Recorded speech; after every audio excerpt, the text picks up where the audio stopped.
Okay, well, I'm Claire Wood, for those who don't know me, but I'm sure probably most of you do. I do have a degree in human dietetics. I don't practice as a dietitian, but I do work in the food industry, and I get all the trade press and everything about nutrition, and I read it sort of every day. That's what I do as a job. I am a runner also. I run any distance from a mile to marathons, although I've not done a marathon for a few years. Probably most of you will understand the basics of nutrition. I'm going to go over that, and then hopefully if you've got any particular questions, and maybe I can explain just a little bit more, or you can pick up something from this. Please interrupt me if you've got any questions. So we are in the COVID bit, and hopefully none of you will be like this, where we've stopped running and we're like, how do we get out? Because we've eaten everything in the kitchen cupboards and our clothes have shrunk. Really, just to go a little bit, what we're going to go through, going to go through the nutrition and the food groups, the importance of correct eating to train, and also to think about the intensities of your training sessions and tailoring your eating to those. Hydration, which is often forgotten but is really important, and competition. So just to start off, what can go wrong with eating to start with? Well, we're all massively busy. We all run family lives. We can't just run, so it's a balance between school, work, family, training. Sometimes we have to do it early in the morning, sometimes we have to do it late at night. We can't always plan our meals around it. So the balance between the school, work and family and time pressure all come into one. Early start, late training sessions, we have to plan food so that we have enough fuel in the tank to manage those. And sometimes we're just, going from one thing to the next, so we have a lack of food choice or availability. We have to just make do with what we can find. So why is nutrition important for the athlete? Number one, it provides energy and nutrients required for bodily function. It's to make sure you get optimal gains from your training programs. We want to do the best we can. To allow enhanced recovery between the training sessions and also after competitions and getting back to training. So we get to our next sessions where we feel fresh, we don't feel tired, your legs feel as though they want to work. We need to maintain appropriate hydration levels. We're going to talk about hydration later on, but that's critically important. We want to maintain and achieve and maintain an ideal body weight and physique. It's not the be all and end all, but once we know that we've got our ideal weight, we want to be able to stay there. We need to reduce the risk of injury and illness. Basically, nutrition is optimal to everyday good health. And long-term consistency in nutrition is the key to long-term success. So what sort of things do need to be considered? We need to consider the type of the session we're going to go and do, what time we can eat, the quantities of what we're going to eat, and also the nutrients that we're going to eat and the combination of nutrients that we're going to eat. So in reality, what are the food groups? And I'm sure you all know about these. The macronutrients, which is what we're talking about, are carbohydrates, proteins, fats. Now, carbohydrates are your breads, your pastas, your rices, your grains, your cereals, potatoes. Proteins are your meats, your fish, your nuts, dairy foods, the milks. Dairy falls into both carbohydrate and protein. Fruit and vegetables, they provide carbohydrate, they provide fibre, they provide you vitamins and minerals.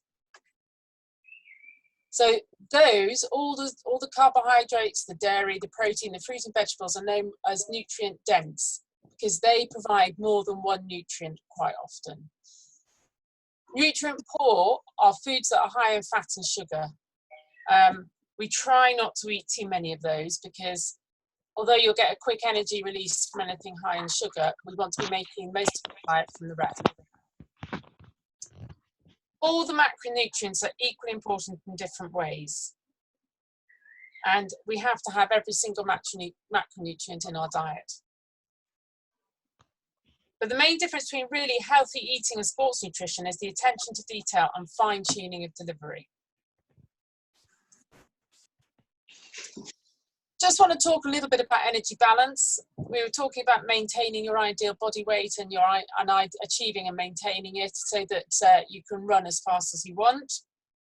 You need to eat your energy requirements for health and optimal performance, which is obviously on the left, you've got calories consumed in the purple, and on the right, you've got energy expenditure, which is the green resting calories, yellow activity, and pink exercise.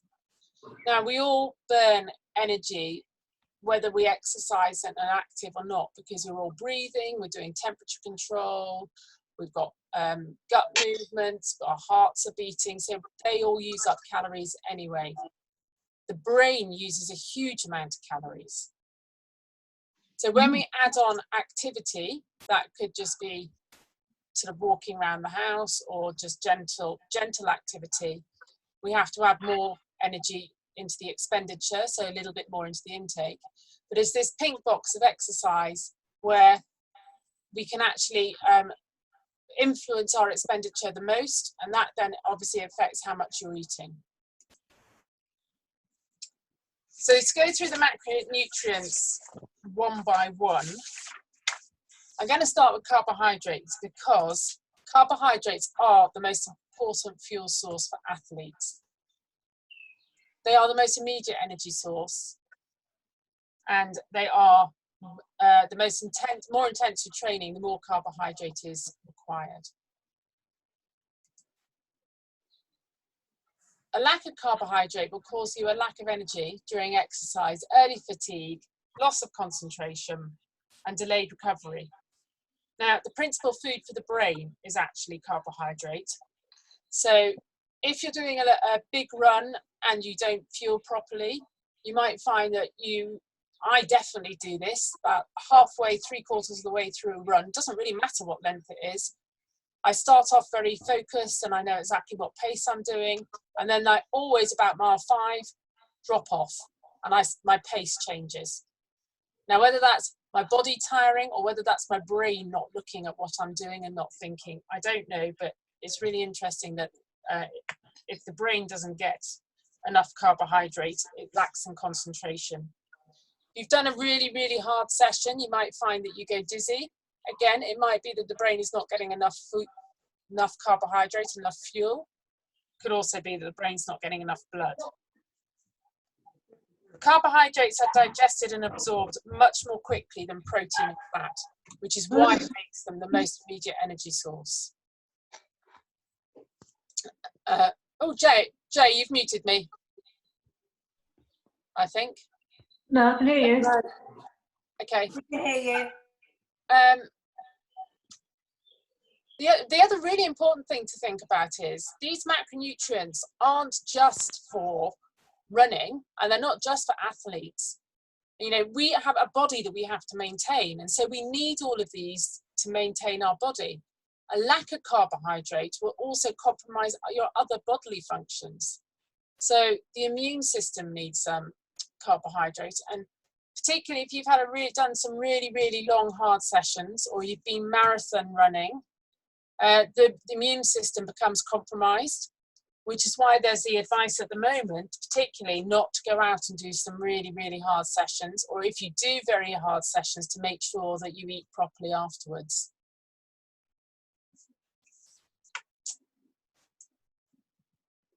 Carbohydrate storage is actually limited in the body, which is why it's really important to do things and to make sure that we constantly keep carbohydrate, topping the carbohydrate up. It's stored as glycogen in the muscles and in the liver. It gets converted into glucose for energy through ATP transfers and stuff like that. We store about 100 grams in the liver and 400 grams in the muscles, which works out as about 400 kilocalories in the liver and 1600 that's meant to say in the muscles. So it's 2000 in total can be stored in your body. That is when you haven't expended any energy, you haven't done anything. So that's not taking into the fact that you've got up and walked out of bed, because that will, you will have used up some energy doing that. That is first thing in the morning. 2,000 kilocalories, particularly for an endurance runner or anyone who runs at all in reality, is not very much. So we have to keep it topped up. And particularly if you are marathon running or anything like that,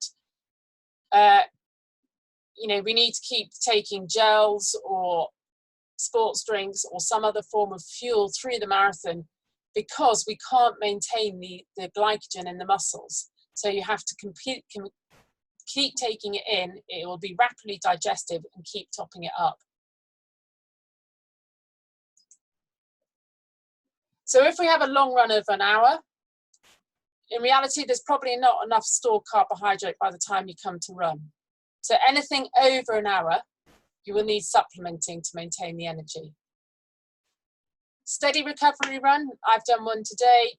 In reality, if it's anything less than an hour at a really steady pace, you should have sufficient stored in the muscles, but you need to top it up afterwards. Speed, high intensity session, you're going to use a lot of energy, and you want to be able to have a high requirement of available energy. You want it there. So before you do a speed session, you want to make sure that your energy levels are, and your carbohydrates is topped up as much as possible. And if you're on a rest day, you can tailor your carbohydrate down. You know, you're not going to need as much if you're not actually running or expending that extra energy.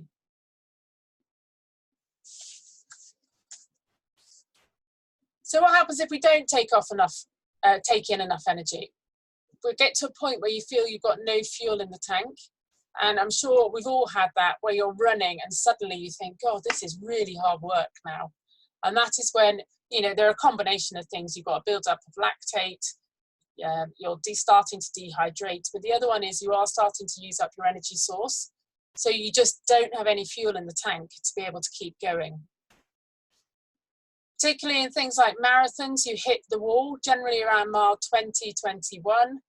That is when, even if you've been topping up the whole way through, there's no way that your body can keep using carbohydrate as a source of fuel, and we'll move on to using other sources such as fat. I was talking earlier about loss of concentration and focus. I definitely lose my concentration. It could just be the fact my mind wanders, but I'm sure that the fact that there's probably some carbohydrate usage going on in there. Again, hydration, blood going to the brain issues going on. If you don't give your body the tools to actually work, it can't mend, and you will get delayed recovery. And I think someone, Caroline, you asked me about, you know, how can I improve recovery? And I feel as though I'm eating, but we do need to eat to maintain recovery. If you do a really big run, you find that you will be exhausted afterwards. And that's where it can take, you know, carbohydrate you need to be eating protein, and you need to be hydrating. And those three are so important. Lack of carbohydrate, as we spoke, can compromise your immune system. That's because there just isn't enough there for the immune system to work. I've talked about dizziness and headaches. That's a classic lack of carbohydrate symptom. And also, lack of carbohydrate can produce a stress response in the body. And this again can affect hormones. If we affect the hormones, I mean, hormones control so much in the body, from the gut, obviously, to all the male-female hormones, the thyroid. So what we don't want to be doing is compromising other parts of the body because we're not fueling due to running.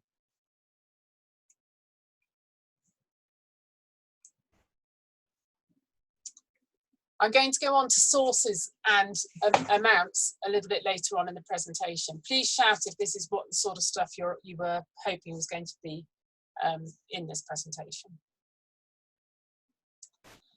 So carbohydrate is the most important, and then we're going to go on to protein, which is the second most important source, macronutrient. Protein is mainly required for building and repairing muscle.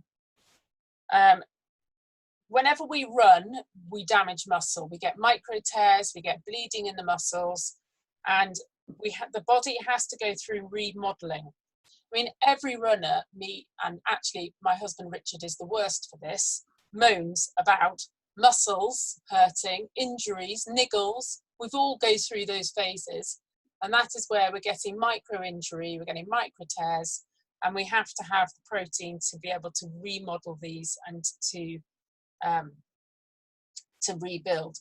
And actually, it's not just our muscles that we see that need remodeling. We've got all the smooth muscle and the other muscles that aren't so obvious in the body. For example, the heart, the smooth muscle of the gut, the muscles all in your internal organs. You know, we don't think about those. We just think about the muscle that we can see. So we need during the day to try and stay in a positive protein balance. So we need to try and keep taking protein throughout the day, a little bit like carbohydrate, but perhaps not to the same frequency, to stay in positive protein balance.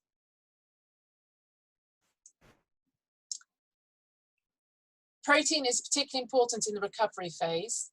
And again, it depends how many sessions and the intensity of the sessions that you're running as to how much protein you're actually going to need. And in honesty, a healthy diet would generally provide enough protein to meet your protein requirements, even as having sort of more protein requirements than the average person. It's not difficult to take in enough.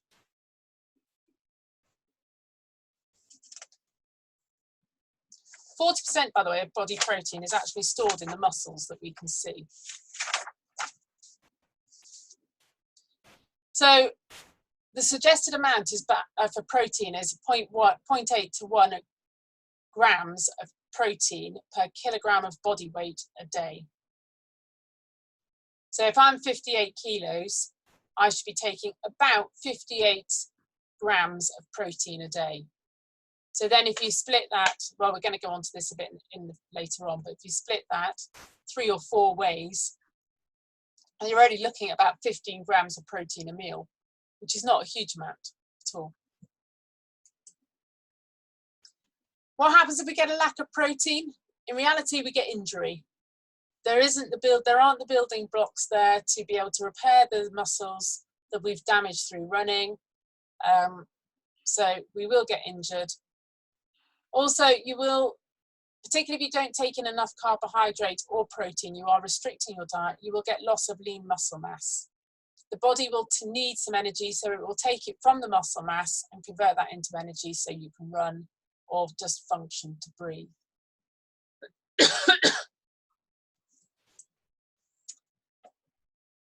Now, it used to be that you do a big run and you take in a massive protein supplement afterwards. But from research and scientific evidence, it's been shown that bodies can only absorb and process a certain amount of proteins at a time. So anything that you take as a great big, you know, let's say you took 40 or I took 40 grams of protein after a run, I know my body probably only needs between 15 and 20 grams. So I'm wasting 20 grams, which is just going to be broken down and taken and excreted from the body via the kidneys. So it's recommended to do protein pulsing, which is consuming protein frequently during the day rather than bulk after exercise. And as I spoke earlier on, suggest about 15 to 30 grams of protein per meal and also as a post-exercise snack. Again, the amount of protein very much depends on the type of running you're doing, the length, the intensity.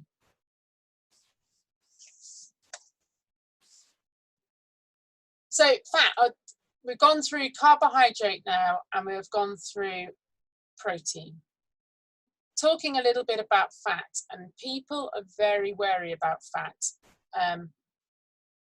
because a lot of people don't want to eat fat, but it is required in the body and it's actually essential for the body. It's essential to actually allow the body to work.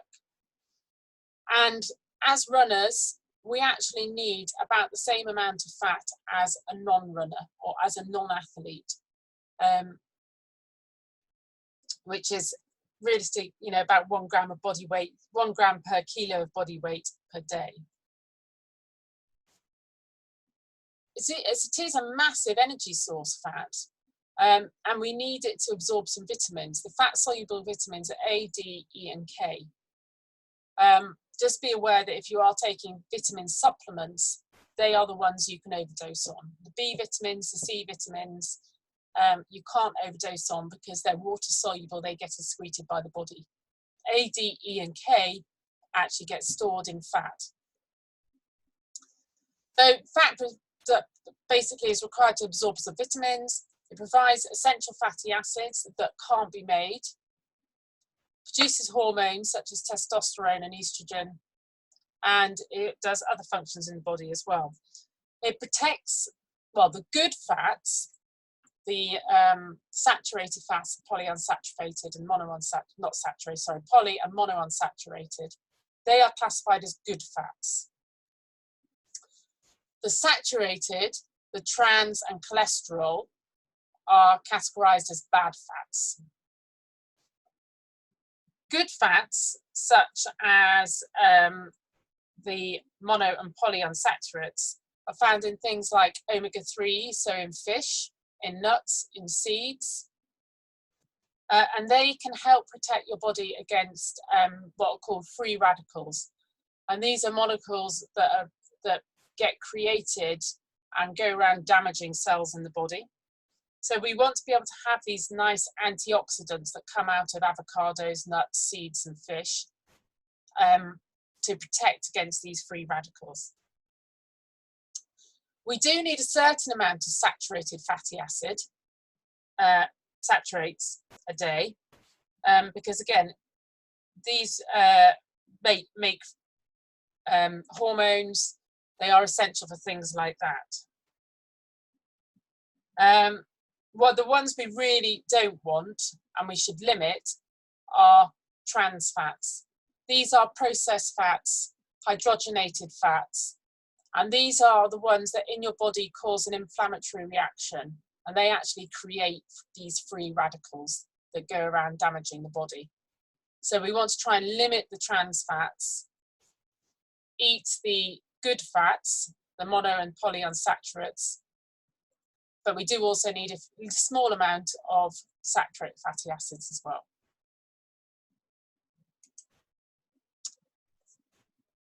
Fat can be used on long, steady runs. It's very slow in conversion. So, as I was saying earlier on, to convert carbohydrate into glucose, from glycogen into glucose, is really quick. And that's why you get your immediate fuel source. Fat is actually, it's a very long process to convert the energy from a molecule of fat into a molecule of energy that we can use. So it can be used when you're not pushing yourself on long, steady runs, and you can become fat adapted. Particularly if you train first thing in the morning, you will have lower carbohydrate values potentially. Depends how you've eaten the night before. You can become fat adapted, so use fat. I haven't seen any scientific evidence or any documents that really make me want to go and do fat adaptation. From the people I've spoken to who have tried to fat adapt, they still cannot get that bit of speed or the longevity of running solely on fat. So carbohydrate is still the preferred energy of runners. If you're going to go out and do a speed session, obviously you're going to need your carbohydrate, as we talked about earlier on. This is the immediate fuel. It's quickly transferred from glycogen into glucose, so for your cells to use and for your cells to work. And that is what's going to give you your high intensity running. Just as a matter of interest, for every gram of fat that we have, it gives 9 kilocalories of energy. So it is a huge fuel source. I mean, if you compare that to protein and carbohydrate, they both give 4 kilocalories of energy. So it's over double. It just takes so much longer to convert in the body.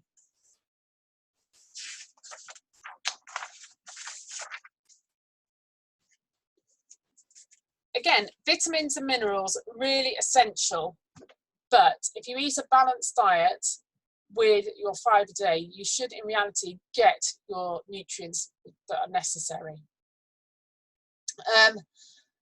If you remember from the slide right at the beginning, we get our vitamins and minerals from fruit and veg.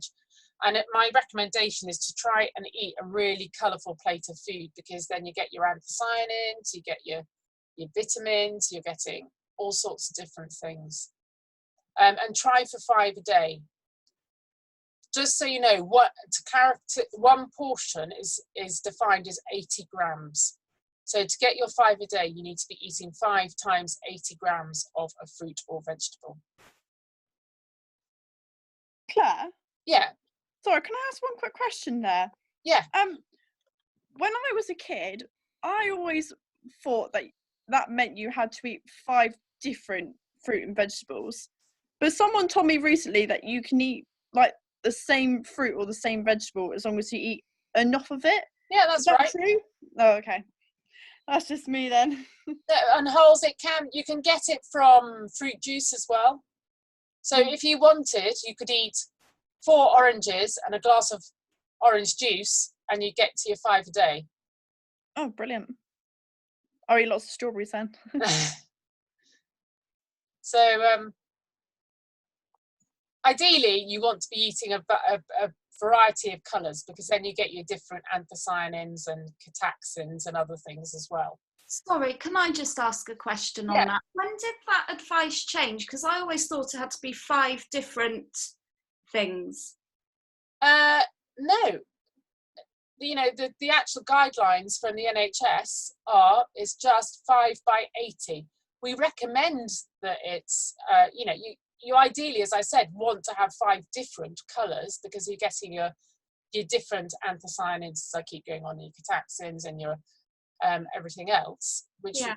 But as long as you're eating 5 lots of 80 grams, that will cover it. Okay, so you could just eat 400 grams of spinach every day, and that would be enough. Yeah. Okay. Yeah. The portion is defined as 80 grams.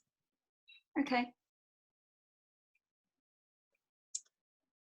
I'm just going to touch on a few specific vitamins and minerals. Iron is essential to get oxygen around the body. And I'm sure we know people who have had lack of iron, or people who are tested to see if they've got lack of iron.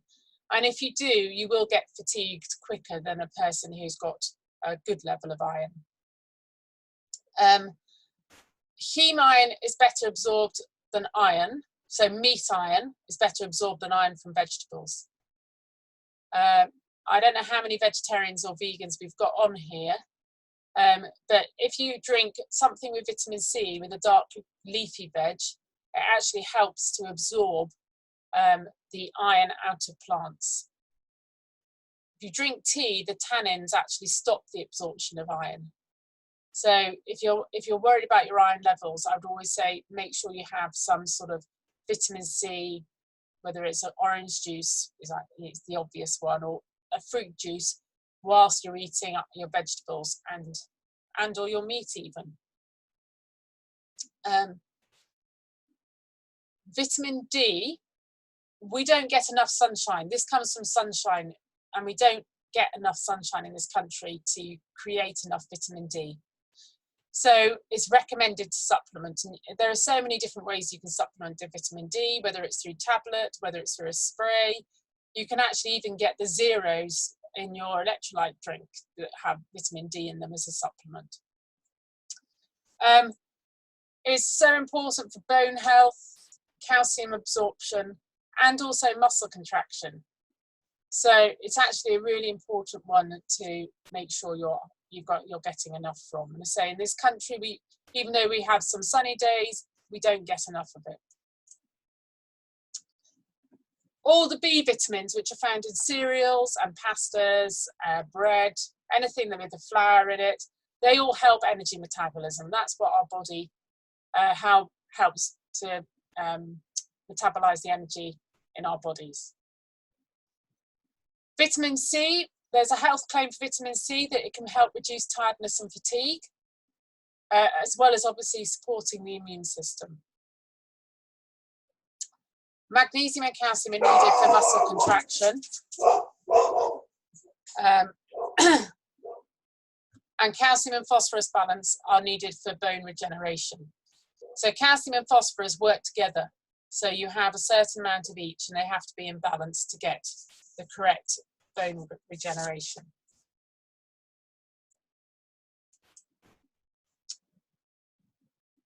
Moving on to hydration. Just to point out, 2% dehydration can have performance issues. Dehydration affects both mental and physical performance. And the amount of how it affects increases as the body gets more dehydrated. So it's important to start each run, race and training session fully hydrated. It can lead to gastric problems. If we haven't got enough water or enough fluid in our digestive system, the digestive system will slow and then we can get cramping. The body's dehydrated, it cannot regulate its body temperature. So if our temperature goes up, it becomes harder to run because we've got an increased heart rate, which obviously leads to harder effort, and then we get increased fatigue. So it's hugely important to be hydrated correctly. And it's important to replace fluids and electrolytes post your training. Hold on a second, sorry, I'm just seeing.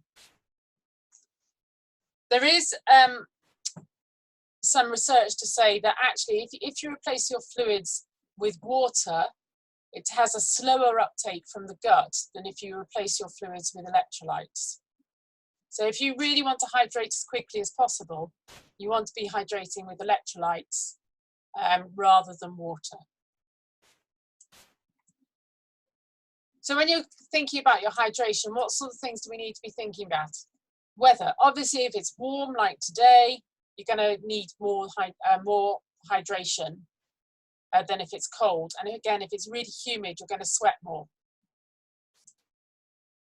What clothing you're wearing. It could be a cold day, but you could be wearing, you know, not unusual for me to go out in a t-shirt, a fleece and a coat, but then I'm going to be sweating. So consider the temperature outside, but also the clothing you're wearing. Gender. Men tend to sweat more than women, so you need more rehydration. Genetics. Some people are just sweaty. So again, if you know you're a sweaty person, you're going to have to hydrate more. Body size. The bigger your body size, the more you sweat. You've got a more surface of the skin, so you sweat more. Think about the type of training. If you've gone off for a long or just a recovery run, nice, gentle, slow pace, you're not going to be sweating as much as if you go off and do either a speed session where you're putting in full effort, or even due to the length of the run, a long marathon training run where you're going to have to arrange for certain water stops or you're going to have to be carrying your own hydration. So how do you check whether you're dehydrated or not? Well, in reality, thirst is not an indicator. By the time you're thirsty, you're dehydrated. The best way to test is looking at your wee. And are you off, Jay, to go look at your wee? Effectively, it should be a light pale colour. If it is a dark colour, then you are dehydrated. This is being recorded, Claire, thank you. Oh, sorry, yes. The other way you can do it is by doing a pinch test on your skin. So if you pinch yourself and you come back, your skin comes back relatively quickly, you know you're not dehydrated. If your skin doesn't come back quickly and stays out, then you know that you probably need to drink more.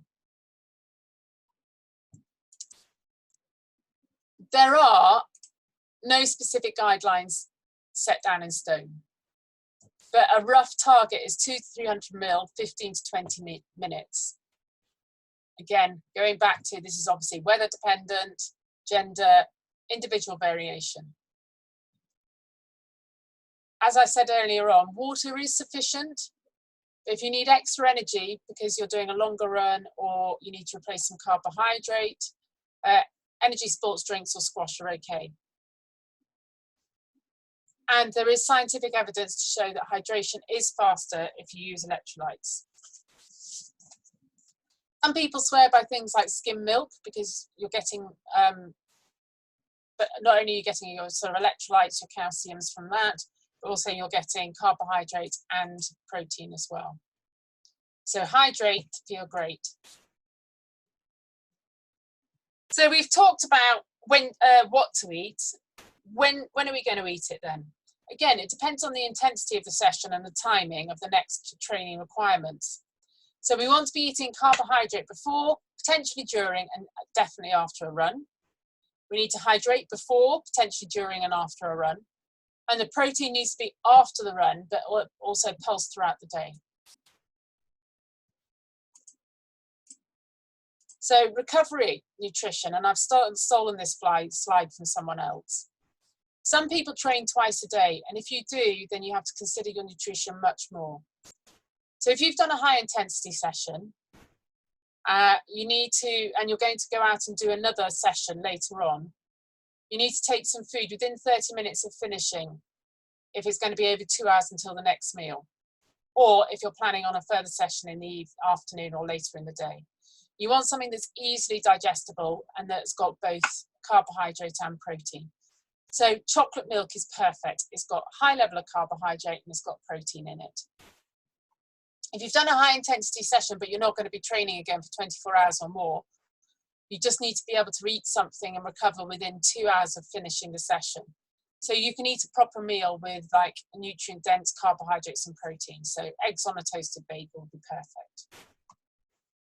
So if you've done a low intensity session, such as your recovery run, if we're going to be doing some high intensity sessions later in the day, you need to be, again, eating something within 30 minutes of finishing, again, a carbohydrate protein blend. But if that was your only session for the day, you can then just recover at the next meal.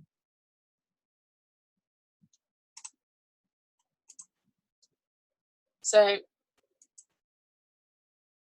light carbohydrate meal 2 to 3 hours before exercise. After exercise, recommend 1 to 1.2 grams of carbohydrate per kilogram of body weight within 2 hours, but preferably within 30 minutes. Protein, again, 0.25 to 0.4 grams per kilogram of body weight, starting within 30 minutes of finishing.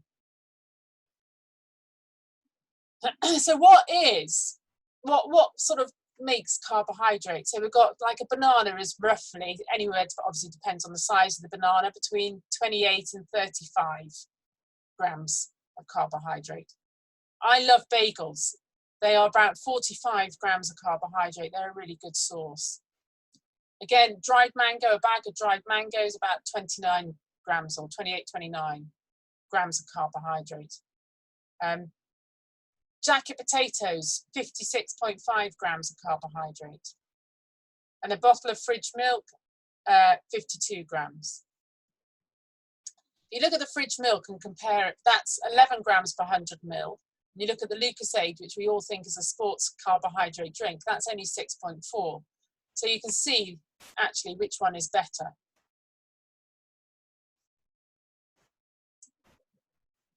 And what about protein? What sort of size of protein?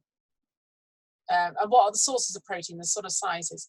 So if we look at something like cheese, I eat huge amounts of cheese. 50 grams of cheese is 12.2 grams of protein. Peanuts, brilliant source of protein, 15 grams, 12.9. if you're eating on the run, if you haven't got time to stop to make a meal, these protein bars, 21 grams of protein, that will be enough for your actual recovery protein.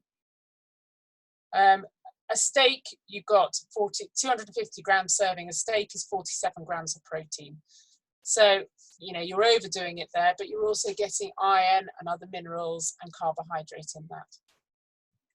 Claire, Yeah. sorry, with when you said about the protein bars, is there any particular like brands or anything that you've used that you particularly like at all, or I don't think there's a particular brand. I think it's all down to personal taste, Holly. But make sure that it's got an adequate amount of protein in it. Sorry, I'm just going to have to shut a door because the kettle's gone on. Hang on.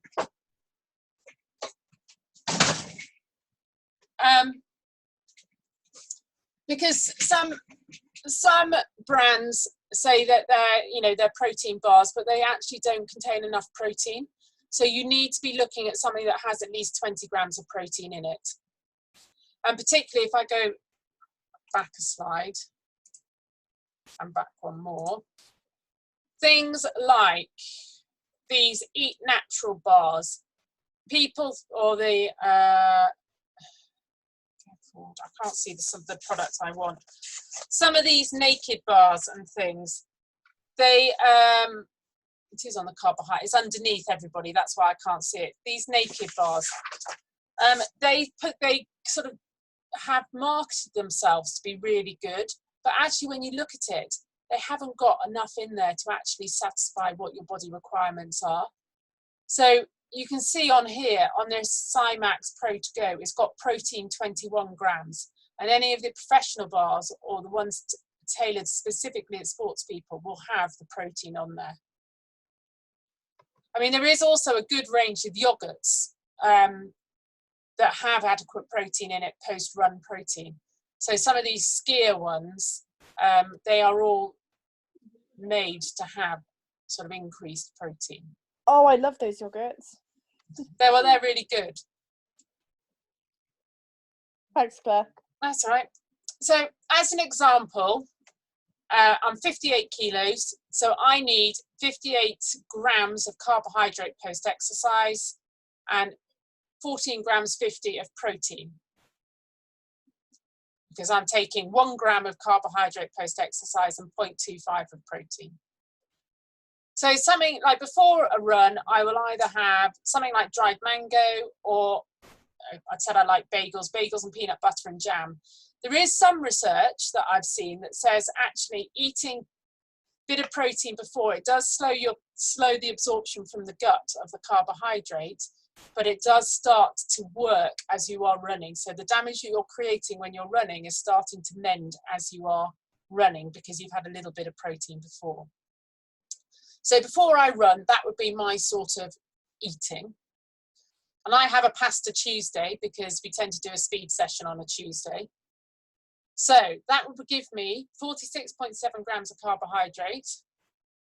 I will get 12.6 grams of protein from my cheese, 21 grams of carbohydrate from pesto, 2.3 grams of protein from pesto. So that makes my total from the pasta 48.8 grams of carbohydrate and 14.9 grams of protein. So if I just have that, I've not actually had enough. But I always eat yogurts, so I eat Activia yogurts, the zero fat ones, which give me 9.4 grams of carbohydrate and 5.6 grams of protein. So my meal post-run is 58.2 grams of carbohydrate and 20.5 grams of protein. In reality, I probably have more than that because I don't weigh out 75 grams of dry pasta and I don't measure out 50 grams of cheese. I probably eat more than that, but that's the theoretical value. And I always have chocolate. I always eat dark chocolate, so that gives me additional 0.6 grams of protein. It actually only gives you 10 grams of carbohydrate as well. So you can see by that meal, I have actually, post my run, fulfilled all my requirements just by eating normally.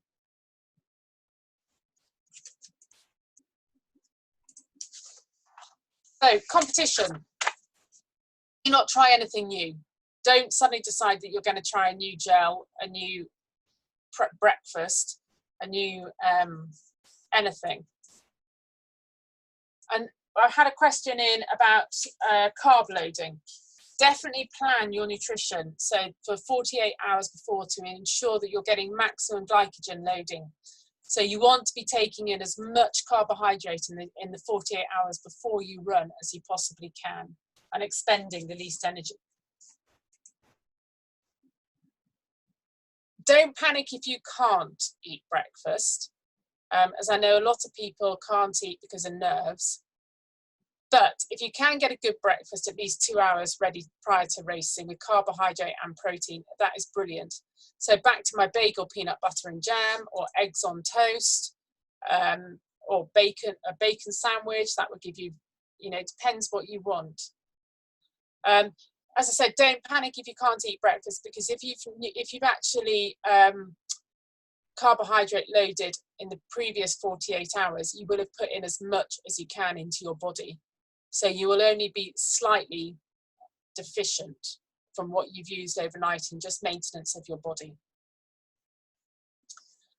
Make sure you're adequately hydrated before the competition.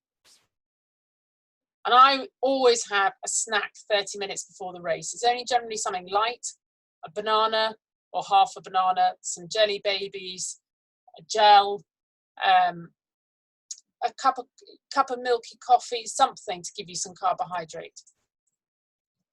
But the other thing I always do is plan my recovery food, and it's always based around protein. So chocolate milkshakes, hot chocolates, protein, but if you're somewhere that you can't get a meal or something at the end of your race, which is often at the end of races, I always take a protein bar to eat immediately at the end of the race, and then I will go off and find my meal when I can. But it's important to plan that. So my summary is, make sure you tailor the nutrition to you personally and also to your sessions. Each and every one of us is different. We're all different body weights, body sizes, we're all doing different intensities of training, we're all working towards different races. So actually your nutrition is specific to yourself, and what works for one person won't necessarily be ideal for another person. We do need all three macronutrients in our diets, that's carbohydrate, proteins and fats. We also need vitamins and minerals.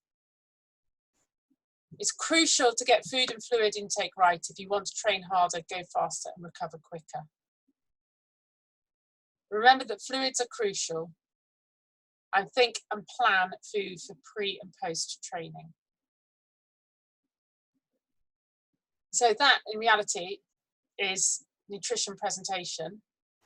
It's a real skim through. There is so much more detail that actually we can add, but I was trying to make it that we finished so we can all clap for the NHS. Jay sent me some questions. So if I just pick these up in any particular order. First is from Vicky. Do we need to carb load? I'm hoping, Vicky, I have answered that. And the answer is yes. What's the best thing to eat before a half marathon? Has that given you any inspiration? Yeah, I spoke to someone else's nutritionist and she told me to have a banana with peanut butter on. Yeah, so you get carbohydrate, potassium and protein. Yeah, just backs it all up, that's good. How often should we take on liquid when racing? It's very personal. I try to be hydrated before I start, and I don't have anything because I don't like stopping or slowing. Is each person to themselves. If you are a person who needs to take on liquid, obviously you know that yourself and you have to do it. Okay. And I've talked about the recovery food drinks after a half marathon. So you need to I'm all there now. Proteins and your chocolate milkshakes. Oh, Holly, what quick to make snacks would you suggest eating after running? Do you mean in the kitchen or do you mean out of the kitchen, Holly? Yeah, just like say I've come back from a run and I'm not really feeling kind of raring to make anything kind of, I don't know, you said about yogurts and protein bars and stuff like that. So yeah, chocolate milkshakes, yogurts, protein bars, peanut butter sandwiches, Even that bowl of ice cream is going to have carbohydrate and protein in it. Chocolate. But if you've run hard and you need something, you can get high protein ice creams as well.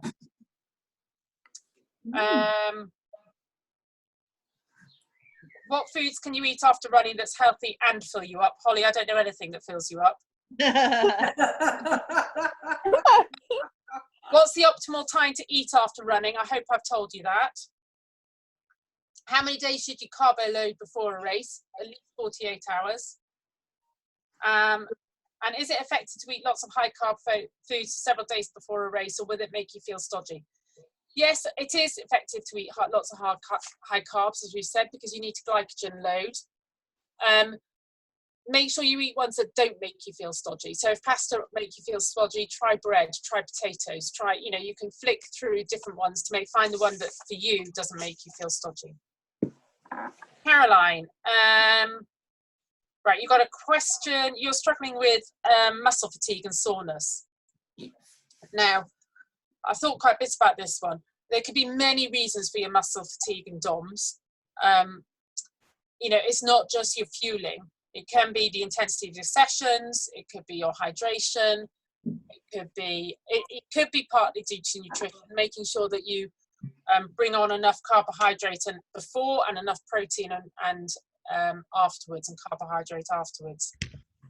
Also, are you able to share the slides with the numbers on, with the amounts per body weight? Yeah, I will give this to Jay and she can share them out. Cool. And also this has been recorded, so this will be uploaded to our page as well, the whole thing. Okay, perfect. Guys, I've got to go. My husband's about to go to work. I'm really sorry. I'm going to have to duck out, but thank you very much. Okay, we've only got 2 minutes still clap. So and that, David, you asked something about the amount of hydration through a race and how to hydrate properly. Well, it's more actually not before it's during the day. It's like 2 litres. Should they be drinking 2 litres a day, or? Again, it's very personal. Some people need more than others. There is, you know, we're given an ideal of. I gotta go. Sorry. Should, you know, you can. It's a guideline. Everybody is different, and men are different to women. Claire, can I just pause you so everyone can say thank you, because some people are just going away. Just want a huge thank you to Claire. Thank you so much. Really lovely, Claire. I'm going to go and clap. Thank you. That's I really appreciate it. Okay, bye. Bye.